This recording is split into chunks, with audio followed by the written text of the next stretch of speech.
Après des heures d'attente, cette petite Palestinienne esquisse enfin un sourire de soulagement. Car elle a enfin réussi à avoir quelques louchées de riz. Elle et sa famille pourront manger aujourd'hui un repas chaud. Avec ses enfants, Yed Al-Masri, déplacé de Beit Hanoun, lutte lui aussi pour avoir une marmite de riz cuit dans cette cuisine caritative à El Mawassi, tandis qu'une famine imminente plane sur l'enclave. Je marche environ 800 mètres de chez moi pour arriver ici, à la cuisine caritative, et avoir ce riz pour moi et mes enfants.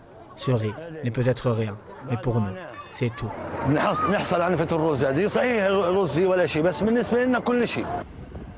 Malgré l'annonce jeudi de l'ouverture possible du pont de passage de Rafah à la frontière avec l'Égypte, les espoirs restent faibles pour les Palestiniens vivant depuis plus de 2 ans dans les ruines de ce territoire ravagé par le génocide.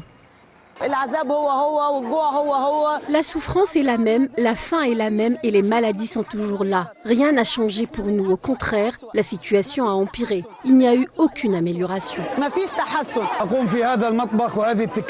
Nous préparons des repas dans cette cuisine pour servir les gens. Comme vous pouvez le constater, des personnes viennent de partout pour avoir un repas et calmer leur faim. Cette scène est bien plus réaliste que ce que vous voyez dans les médias qui parlent de l'ouverture des points de passage et de l'entrée de l'aide humanitaire.